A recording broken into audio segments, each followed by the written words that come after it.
এই যে আমরা তো দার্জিলিং চা করি, দার্জিলিং গেলেই দার্জিলিংটা টেস্ট করা, দার্জিলিং চা কেনা, ইত্যাদি ইত্যাদি করে থাকি, এত অবসেশন আমাদের দার্জিলিং চা নিয়ে। কিন্তু সেই দার্জিলিং চা ভারতবর্ষে উৎপাদন কী করে শুরু হলো তার ইতিহাসটা কি জানেন?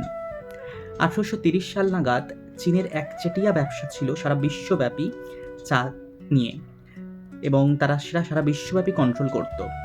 তখন ব্রিটেন পর্যন্ত তাদের কাছে প্রচুর পরিমাণে রূপো টুপো দিয়ে সিলভারের বিনিময়ে তারা কি করত, প্রচুর চা আমদানি করত চীন থেকে। চীনের যেহেতু একচেটিয়া মনোপলি ছিল চা বিজনেসে, তারা কি করত, তারা প্রচুর পরিমাণে দাম বাড়িয়ে দিত, তারা যখন ইচ্ছে তখন সরবরাহ বন্ধ করে দিত। মানে একচেটিয়া বিজনেস যেহেতু মনোপলি ছিল, তাই একনায়কতান্ত্রিকভাবে সেটাকে কন্ট্রোল করত।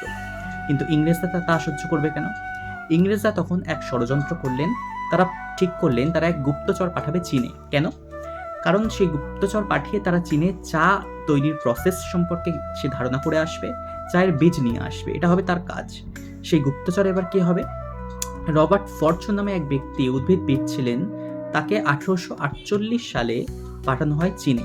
কিন্তু শুধু চীনে পাঠালেই তো হবে না, চীনে পাঠানোর জন্য তাকে রীতিমতো চীনা পোশাককে সাবলীল করা হলো, চীনাদের মতো বিনুনি রাখার ব্যবস্থা করা হলো, এমনকি চীনা ভাষায় তাকে দক্ষ করে তোলা হলো।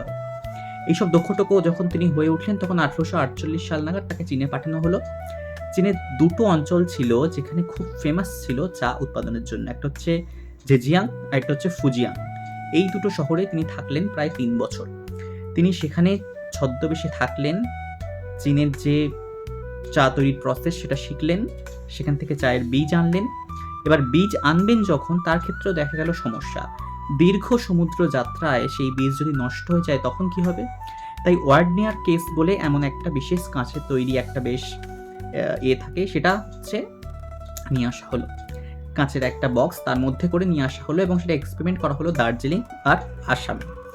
দার্জিলিং আর আসামে আনার পর দেখা গেলো দার্জিলিংয়ে এক্সপেরিমেন্ট সাকসেসফুল হলো, এবং তার এক্সপেরিমেন্ট সাকসেসফুলের কারণ হিসেবে বলা হলো যে দার্জিলিংয়ের ওয়েদারটা যেহেতু ওয়েদার ছিল, ঠান্ডা ওয়েদার ছিল, জলবায়ুটা ঠান্ডা ছিল, কুয়াশাচ্ছন্ন, পাহাড়ে মাটি, তাই সেখানে খুব ভালোভাবে সেটা সফল হলো। একে একে মকাই বাড়ি গড়ে উঠলো, হ্যাপি ভ্যালি টি এস্টেট গড়ে উঠলো।